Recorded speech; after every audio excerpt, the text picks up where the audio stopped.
This is the Unstarving Musician podcast. I'm your host, Robonzo. The podcast features conversations with me, indie music artists, and industry professionals, and it's all intended to help other indie music artists be better at marketing, business, the creative process, and all the other things that empower us to do more of what we love. Make music. Hello, indie music fans and indie musicians. Thank you for joining me for another episode. I got my mic a little farther away than usual. It took me 200 plus episodes to realize that it actually works as well, if not better, from a few inches away. So I hope I sound good. Hey, my latest release, New Gods Part 2, which is a personal homage to Led Zeppelin, Yes, and prog rock with a little social commentary, is now available on all the streaming platforms, all the popular ones. You can find links to some of the more popular ones at robonzo.com, where you can also stream it, listen to it, download it, buy it, or get it for free. That's cool, right? All right. Justin Paul breaks down DJ culture, music, and history in a chat with yours truly for this episode. He is pals and business partner with producer-musician David Franz, who was featured in episode 203 recently. I'll put a link in the show notes for that. It was a great conversation with David. Justin himself is an educator and consultant in the music space. He's also worked in AR, music production, and television. I asked him a number of questions about the DJ world, confessing that I know so little about it. What he shared was really insightful, a word I probably use too often, but it was. Justin gave me some of the history and talked about the evolution of DJ music and culture and technology. He also talks about his particular brand and style of DJing and why he fell in love with it in the first place. And refreshing for me to hear was that he prefers to mix in live instrumentation when he does his thing, which is great. So, live players live on through Justin Paul's DJing.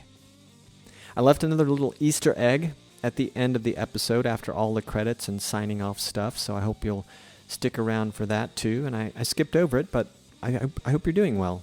I'm doing great. It's another sunny day by the beach where I am, and life couldn't be much better. If it was, I'd be afraid. All right, here is me and Justin Paul. Where are you from originally? I grew up in Ohio, West Virginia, and Florida. Okay. Does that mean you were in a military family or something? No. My grandparents owned a small trucking business. Oh, wow. Yeah, they I was a very young child, but I know in the 70s it was booming with steel. Yeah. And then I think things weren't going so well in the late 70s, and then they decided to go to Sarasota, Florida, which I actually really loved, considering what the weather was like in the winter. Yeah. I could ride my bike everywhere. And then I think later business took them back up north again. You're in LA, yes? I am, yeah. Have you been there for years now, or is that more recent? Well, I've been living in LA full time for 11 years now. I want to say that someone I've spoken to actually left New York. Well, maybe I just heard someone to be in LA during the pandemic. And when I read, what's going on in LA, I'm like, I don't know how different it would be. Like, it doesn't seem like the first place you would go. But if it's home or something, that's where you're going to go. But how are things for you there in your kind of immediate world? Everything cool?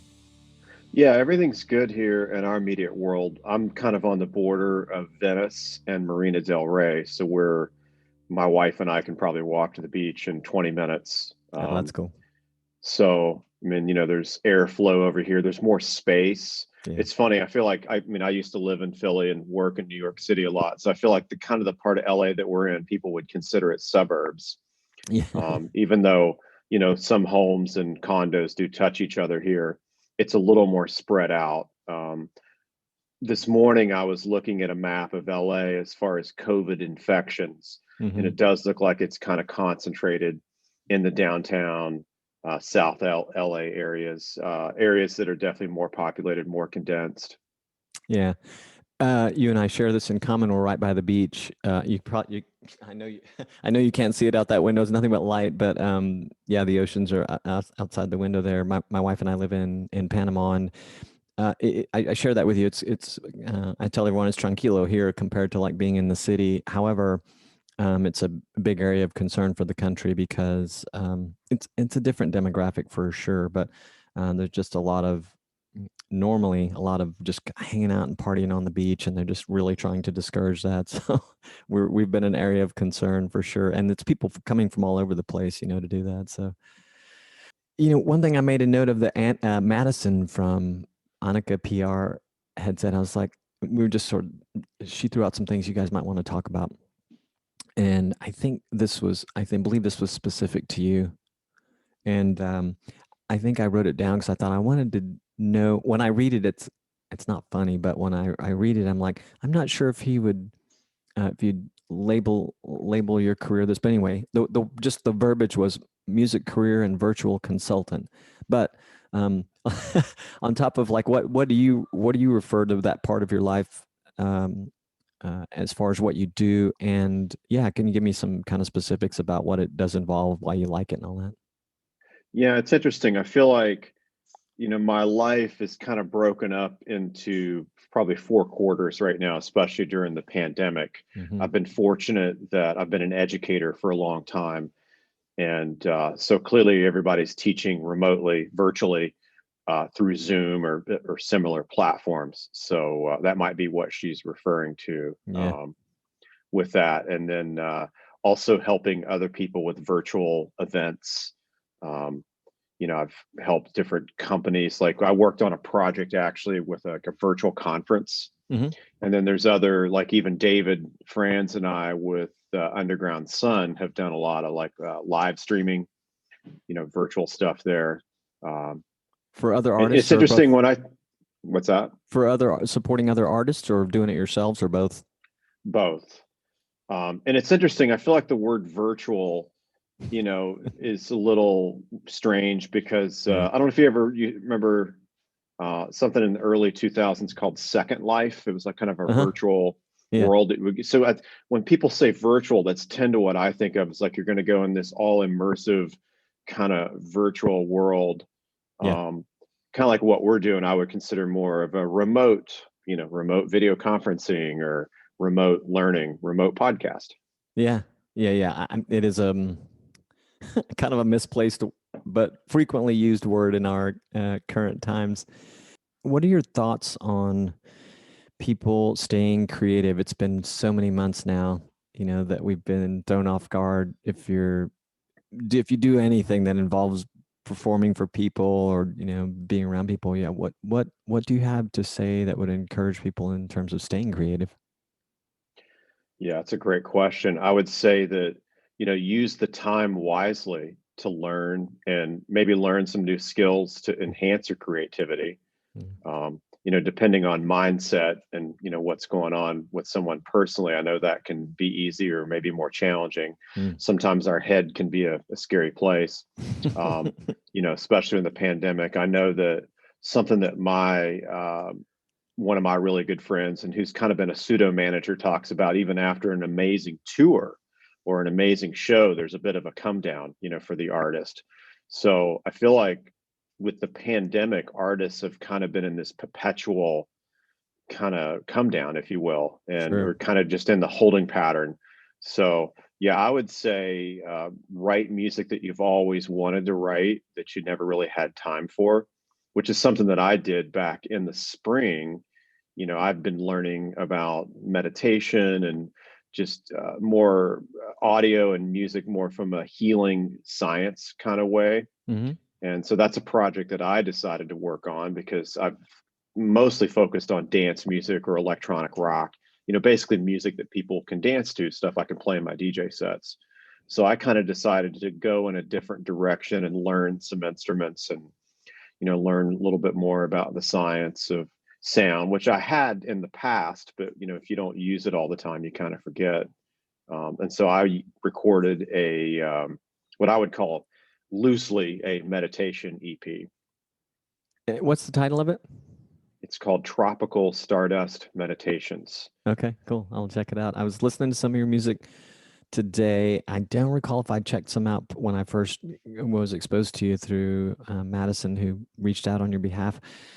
But I was checking it out today, and I don't know if you gathered this at all, but I'm So not, I've never have been in the DJ world other than some exposure here and there. And I was thinking about it, watching a video too of you perform, and I was just sort of thinking back on my own exposure and developed opinions about it. And I do remember, I think it was in San Jose, California. Now I feel like we were traveling. We were probably in Mendoza in Argentina, which reminded me of San Jose a little bit.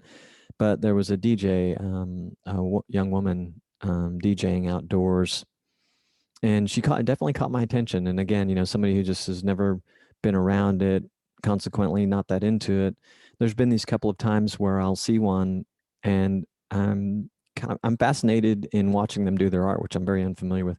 But I was watching a video of you today. Yeah, I'm just trying to understand it, trying to get it. And I even wanted to ask at one point, well, I will ask in a minute, but so I'm watching the video, and you're in New York, I think, at a street festival, and there's like a sizable crowd there. And I'm watching the build up that you're doing for them. It's pretty long, and they're pretty, yeah, they're pretty transfixed. You can see the anticipation, and then the beat comes in, and and everybody's moving.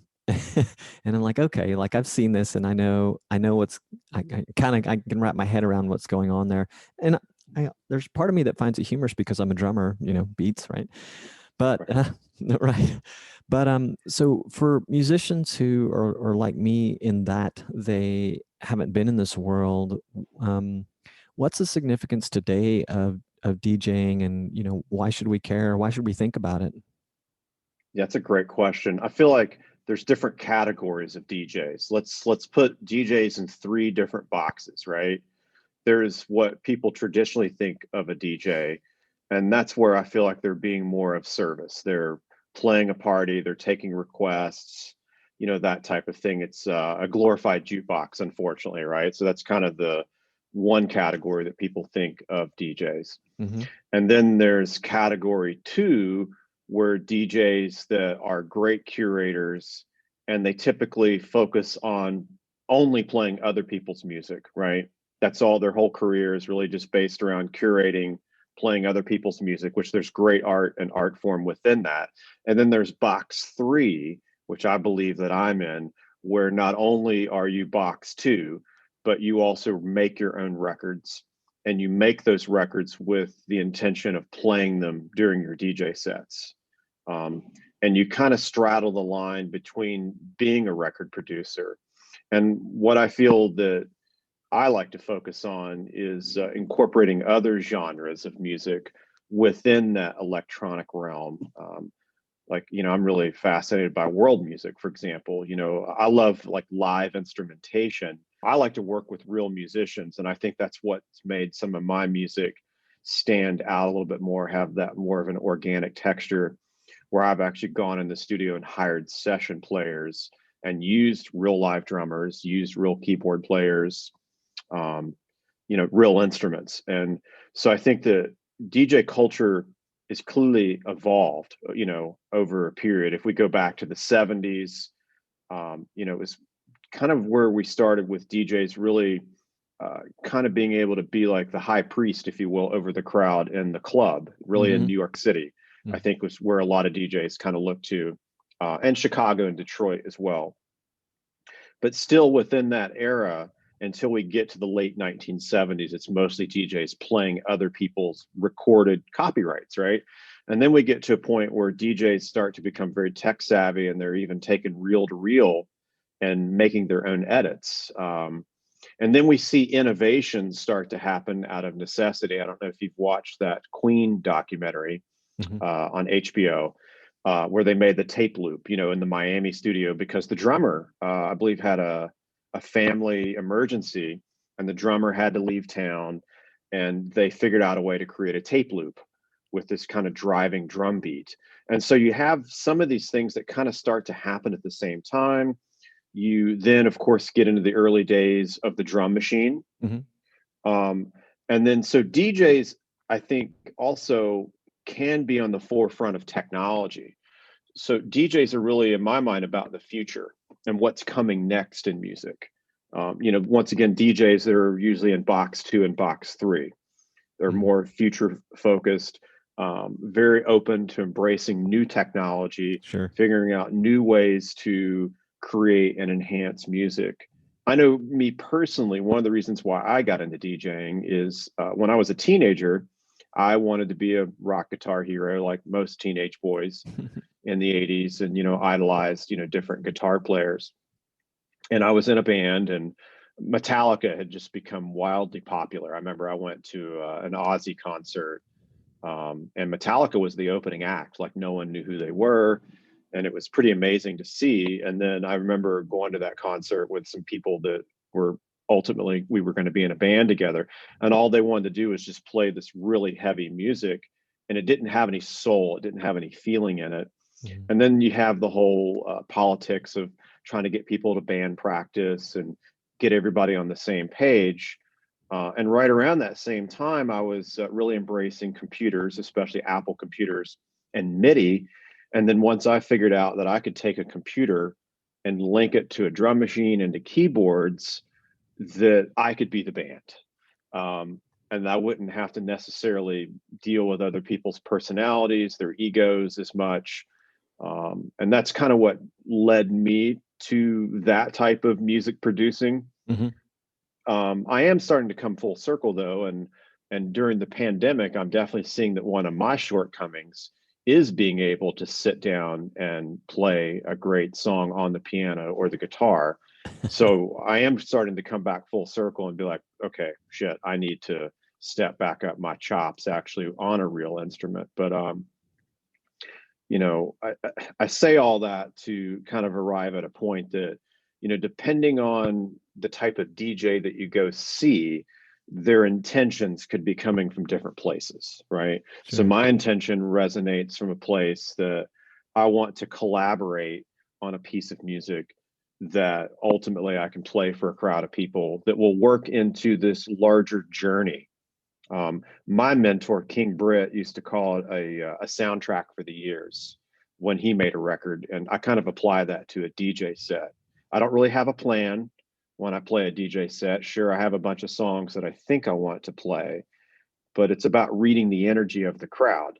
And it also depends on when you start playing and who played before you and what was the track that they played right before you went on and where they leave you and where the energy is in that particular space. Is that a warehouse? Is that on the beach? Is it in the forest? So for me, all those things kind of factor into the texture of the music. It's like painting, I want watercolor, oil, acrylic with it. So I'm kind of looking at it through a very different lens. Hmm. And I feel like a lot of DJs do. I don't feel that I'm that unique in that perspective. I might be able to be a little bit more descriptive about it because I've been doing it for a long time. But so I think that when you look at DJs and DJ cultures, you have to kind of look at it through that lens. Yeah, that's interesting. And two things I'm reminded of, or one I was reminded of, there was a band I believe came out maybe in the late 90s, but definitely was doing things in the early part of the 2000s, a rock band, Incubus, that had a DJ with them. And I thought that was a super interesting thing that they were doing.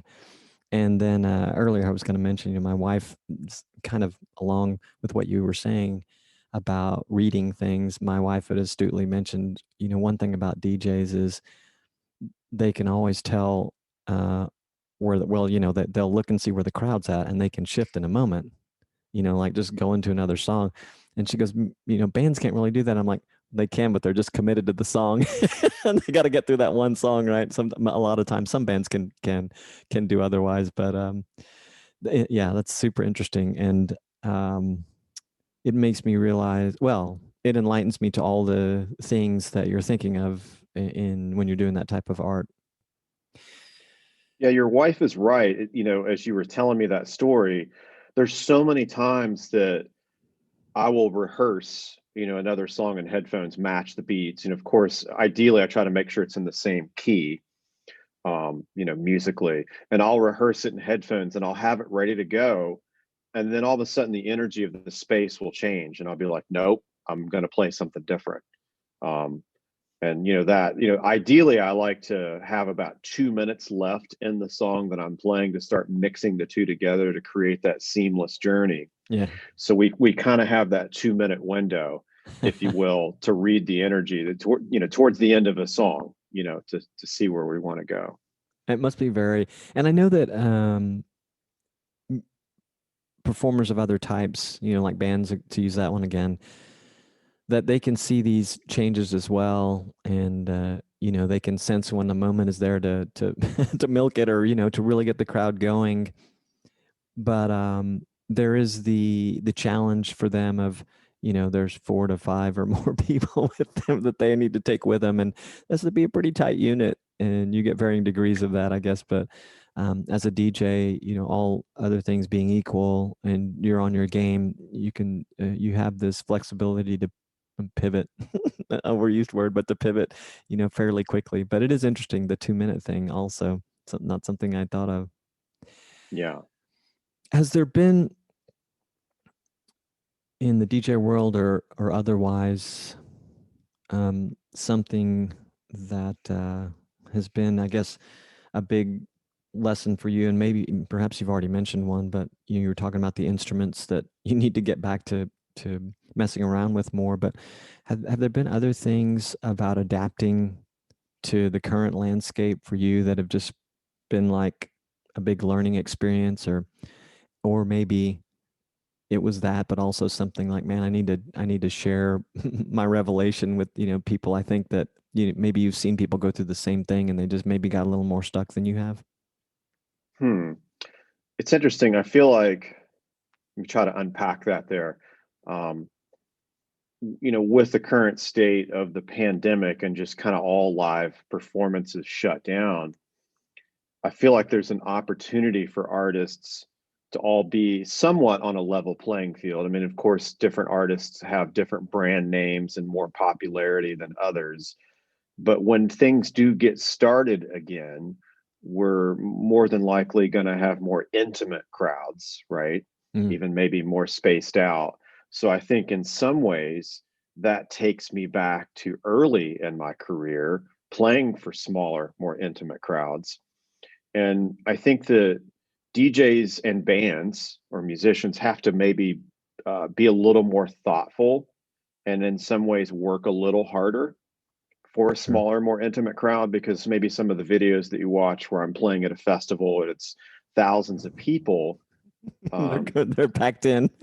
yeah, the energy level's different. So Yeah. it's funny when it's that packed and it's prime time, you can almost hum on the mic or beatbox on the mic and they're going to dance or jam, right? But Mm, when it's a smaller, more intimate audience, I think there's a little more thought and a little more curation mm, that's going into that vibe to try to get that spark going. yeah. Um, and usually it kind of starts out, you can see it. I used to call it dance floor psychology. You look out in the room and you kind of have a few people that you're going to connect with more than the larger group. Sure. And in the beginning, you're maybe trying to inspire them and get them going. And then by them getting dancing or going or fist pumping or moving their body, it tends to then pull the other people into it. Yeah. So I feel that, as we get out of the pandemic and we start coming back into live music, it's probably going to start out with smaller, more intimate events. And, once again, that kind of probably takes me back to the beginning of my career. And there's some funny moments I was thinking about as I was talking. I have a cousin who's like my brother who taught me how to DJ. He's about 6.5 years older than me. And we've had lots of laughs, over our career about, during a week that one night we play for 1,200 people. And then one night, because we were booked to play the wrong venue, we're literally playing for the bartender and the tables and the chairs. And you just kind of have to adapt in those types of situations, and the music business is kind of a wild ride like that. Yeah. And I think that when we're in this pandemic and we have a lot of time to sit with our thoughts, now's a good time to kind of manage your own expectations and yourself, and maybe prepare yourself with different types of music sets, for the larger crowd. Some DJs might call this bangers. I don't tend to like big room banger stuff, but that's me personally. And then you have the more intimate stuff where it's like, how do I get that spark going in that room where it's just a handful of people? Yeah, interesting. It's a good reminder too. So you mentioned you kind of rolled back in time very briefly in your own life. So you've been playing for a while too. Maybe I've been doing it even longer. But in your world, I mean, I'm finding I don't think a lot about it. Maybe because it's I'm sorry, I should say I don't think about it so much anymore as I might have thought about it, say, even just 10 years ago. And I'm talking about age and getting a little older in doing music. And here I am just having released my first song of my own just this year. Um, but I've been playing since I was, very young. In the world of DJing, be it from your own personal perspective or just like industry, because you've seen so much of it, is that a thing? Like, is it a young man's game at all, as they used to say about rock and roll, but or not so much? Well, I think that things are changing for sure. Mm. There's definitely a lot of DJs that are still wildly popular in their 50s, for Mhm, example. mhm, mhm, Um, but there is a common thread with some of the DJs, for example, that are in their 50s and maintain that popularity, is they were popular before when they were younger. mhm. Okay. Um, but I do feel, because DJs aren't singers per se, even though I do know a few that do sing while they DJ. DJ Colette, who's very talented female DJ, originally from Chicago, but in LA, she's unique. Um, but I feel for the most part, because DJs aren't singing, Yeah. and they're not necessarily front and center on the stage, Good point. you Yeah. know, like a lot of musicians are, like a lead singer, for example. Mhm. We, my generation, I tend to think of, like, Robert Plant from Led Zeppelin as that, the front man, right, with all the charisma and the spinning of the mic and the dancing and jumping around stage that kind of created the blueprint for a lot of rockers after that. So DJs typically don't have to be that person, right? Sure. Even though nowadays they are, it's something that's in my contract that, I do want to be on stage. I want to have a light on me. I want people to be able to see me. I typically want my name or my logo up on the LED screen or the projection. But at the same time, we don't have to run around and jump around the stage and spin microphone stands and leap into the crowd, even though there's some DJs are, and that can get a little gimmicky for me. Mhm, mhm. Some of the DJs that do gimmicky stuff like that, but that's just part of their performance. At the end of the day, it isn't the entertainment business, right? Um, but I do feel that there is maybe a little bit more of an opportunity within DJ culture to, play into your 60s or 70s.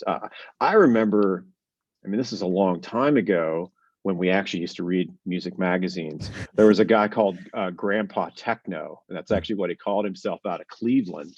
And he literally was in his 70s, Well, and he was, banging it out. I do think, though, and this is something I was having a conversation with a friend of mine the other day. I feel like the entertainment business in general is the energy business, and it's about energy, right? mm, And I find myself at times having an energy crisis, um, trying to stay awake long hours, trying to juggle a bunch of different projects. So I would say that as long as a musician or an artist's energy is good, or they can figure out a way to use their energy wisely, like that Saturn three-stage rocket, to get into orbit and make their way to the moon. I think that as long as you can maintain good energy, maintain your health, and I think that it's an open playing field.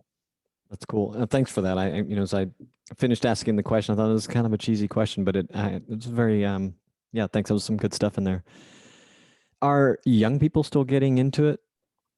Young people getting into DJ culture, Yeah, yeah. Just, I mean, as far as being DJs, is it still a thing for up and comers who are really young? I believe so. Yeah, I mean, I'm definitely seeing it with millennials, and then Gen Z, which is now the buzz phrase for all the marketing that everyone's talking about. I definitely believe so. Yeah, and Cool. what's unique for me is, I've been an educator for a long time, Mm. and I teach music business at the UCLA music industry program. Okay. And I teach the A&R course. Okay. And I have students in there that range, say, from 18 to 50. And I'm always shocked and surprised by my students that are under 30 years old, and they want to be in electronic music and they want to be a DJ, and they actually know the names of artists that were big, 20 years ago in electronic music. So I think the answer to your question is yes. And I think that as technology becomes even more available to everyone, it's interesting now. The DJ controllers, the all-in-one units that have the decks and the mixer, Uh-huh. are just so popular now because the individual pieces are very expensive. So I think maybe that's the question that we should be asking: is what DJ equipment is the youth purchasing, right? Because like Pioneer is a company that I particularly like and use, and it is kind of the industry standard, the Pioneer, what's called a CDJ. Okay. Even though you don't necessarily put CDs in them anymore, they take thumb drives or hard drives, or you can plug in Ethernet, but they still behave like a digital turntable. They have the wheel for you to cue the music up. But those units brand new are like $2,000 each. So to get 2 decks and a mixer at retail, that's like $6,000, right? And then they have models that go up from there. So I think the entry point for hardware can be a little challenging for young artists. The same thing with guitars. Like I remember when I was learning to play guitar, I think my grandmother got my first electric guitar at J.C. Penney. And it was a piece of shit. It would never stay in tune. It looked cool. It was the Flying V, kind of like Randy Rhoads. I remember that's what I was into at the time. And then when I went to the guitar store, and then I picked up that Gibson Les Paul or that Fender Strat, and then it was very obvious to me why that guitar was substantially more expensive, because of the quality of the instrument. So I think that, yes, there are tons of kids and Gen Zs that are learning to DJ, but the equipment that they start out with is probably in a few $100 range, like that beginning drum set or guitar. And then ultimately, if it's something they're going to take very seriously, then they graduate. Wow. And maybe it's even more interesting to young people than, picking up a drum set, or maybe not, maybe compare it to guitar or piano or something. I'm not sure. And I kind of asked the question coming from this headspace that I've been in for, this idea I've had for quite some time, that, live music has in a sense become very challenging because as we reflect back on the years and the artists that were popular way back when, entertainment choices were so limited, and they are ever expanding constantly. And, I'll never forget this. Visual comes from San Jose, California. I'm playing gigs in downtown and around fairly often with bands. And one of the venues, a lot of their nights were booked showing MMA on screen, and they'd have a DJ in there for part of that night. And then just kind of looking at it, go, well, times are changing, and arguably the MMA was the big draw, being, watching that kind of stuff again, entertainment. And that's just like the simplest form. And then I think about gaming culture and all these, different things. But this podcast though makes me feel that it's very much alive. Yet at the same time, another friend of mine was talking about, he heard someone, berate's a strong word, but he was downplaying Bob Dylan's lyricism based on some award he got. I wish I could remember. It was a very significant award he'd received as a poet for all practical purposes. And I had said to him, well, Bob Dylan's been around forever. So have those guys on my wall, and the Beatles, their music has been around forever. But so what? They still did, really remarkable things. And maybe this may have been a person who just really wasn't into him. Not everybody's into him. But I commented and said, the other thing is there's so much music now compared to when we were kids. It's part of the information overload that we're going through. Yeah, and accessible. I mean, anybody can, myself included, anybody can publish a song now. So it's pretty tough. But and I don't know how much in this world you're at.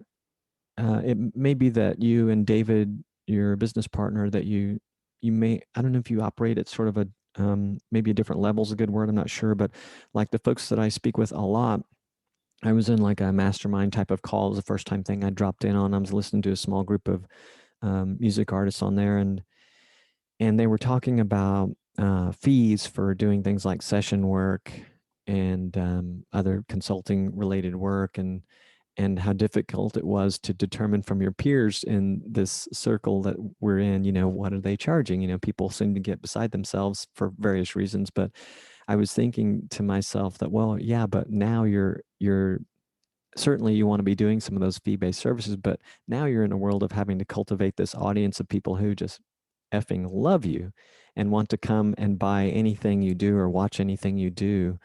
So that, I guess, to me, I bring that up just to say that that's where, for the independent artist who's up and coming, and maybe the pandemic has driven this home a lot more. It certainly has. Is that's what's very important to develop as a skill set. So I guess that wasn't leading up to a question, but I have to ask now: do you, with the clients that you work with, or even in your own world, or with some of your peers, you guys think about those things a lot too? Are you focused on that, or other areas of sort of a larger scale development?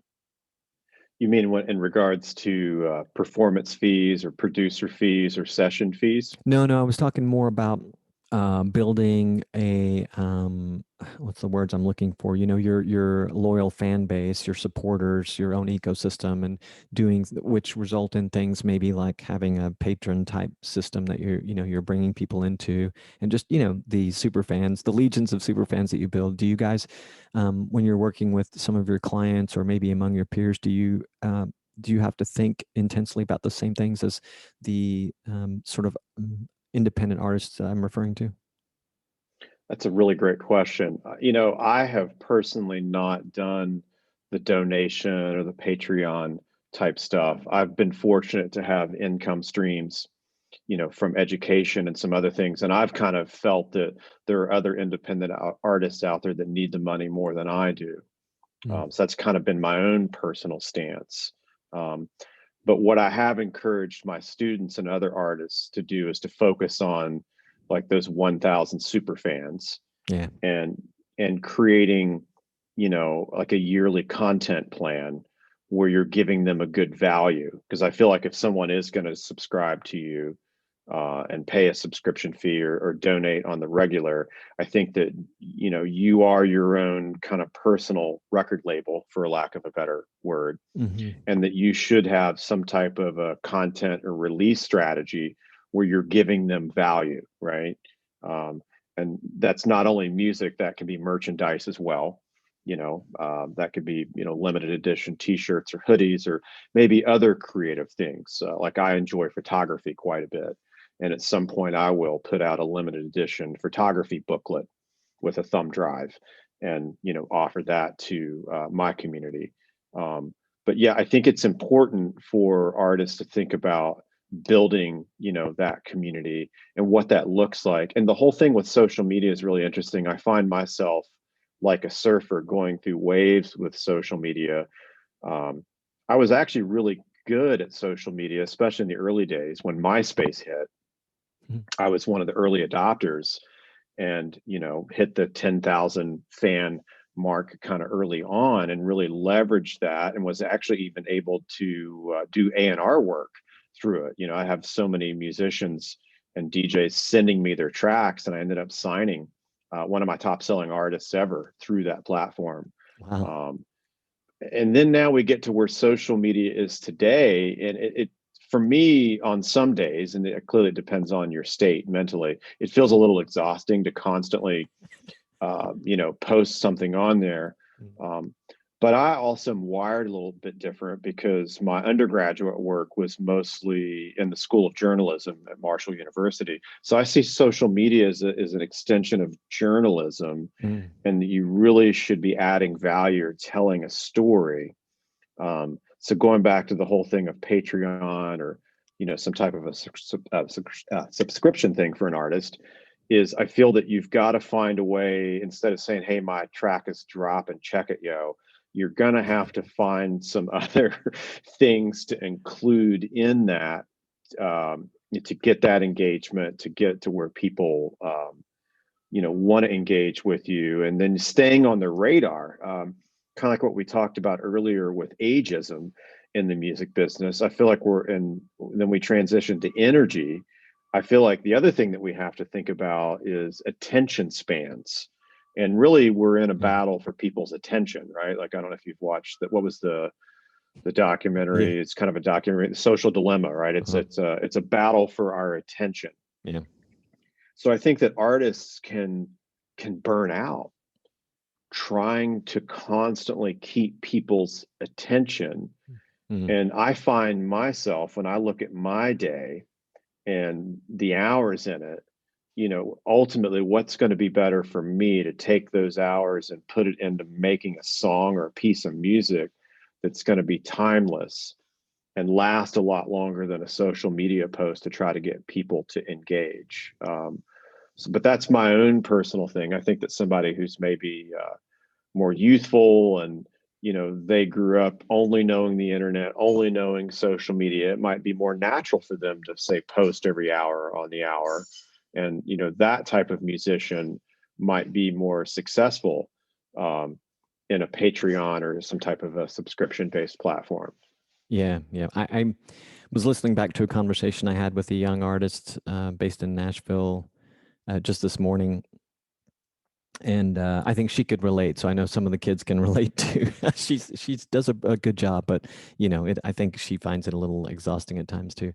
So tell me, to wrap up, and thank you for all this great stuff you've shared, but tell me what you're most excited to work on in the coming months.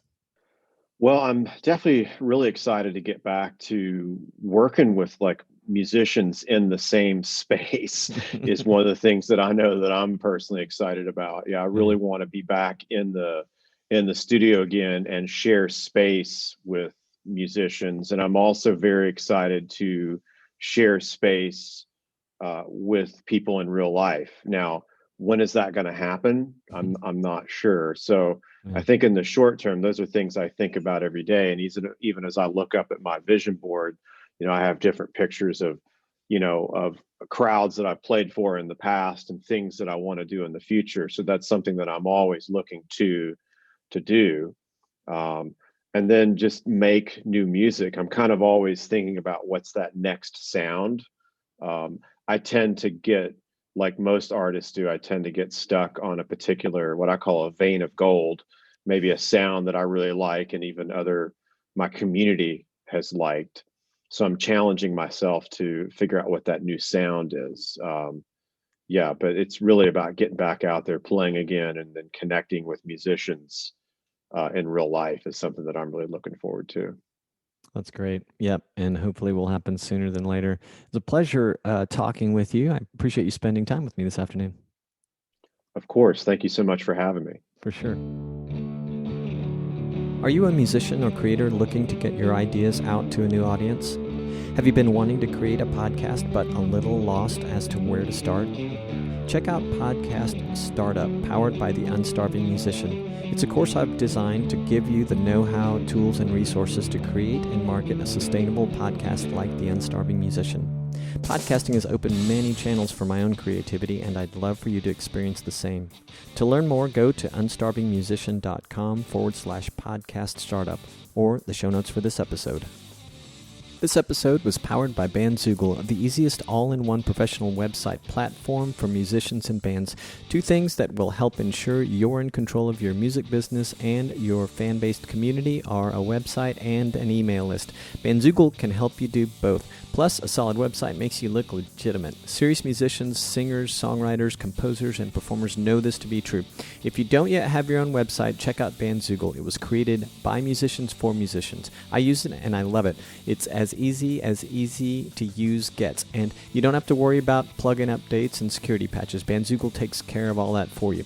The features and support are both incredible. See for yourself. Go to bandzoogle.com to start a 30-day free trial and use the promo code ROBONZO to get 15% off your first year. Plans start at just $8.29 a month. That's bandzoogle.com, promo code ROBONZO, ROBONZO, to start your free trial today. Did you know you can help other independent artists find this podcast by subscribing on Apple Podcast or wherever you are listening to your podcast these days? It really does help, so I hope you will consider it. The Unstarving Musician podcast is made possible through the support and generosity of listeners like you. One of the easiest ways to support the podcast, if you're a musician, is to join the Unstarving Musician community, which you can do at, you guessed it, unstarvingmusician.com.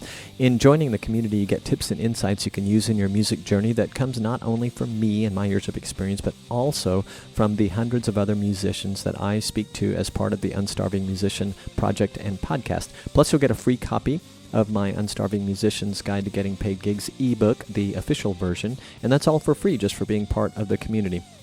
You can learn about other ways of offering support by visiting the Unstarving Musician crowd sponsor page at unstarvingmusician.com/crowd sponsor.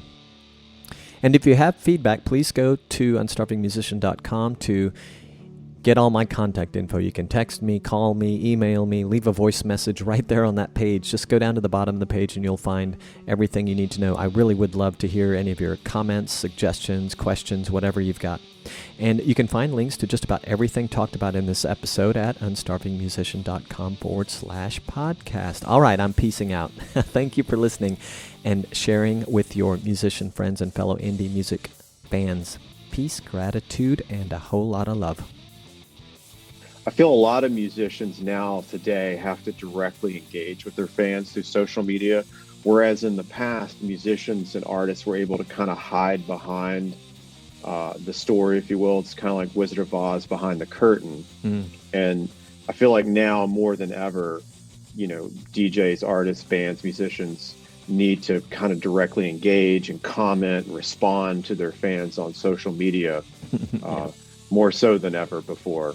Totally, or have somebody who's really good at doing it for them, which most of us don't have. Yeah, it's for me. I've been challenged by that. I guess I have control or trust issues with someone being able to have my voice. Well, and you do as much as you can. You do want to let your voice be the one that's there for people to connect with, right? Absolutely.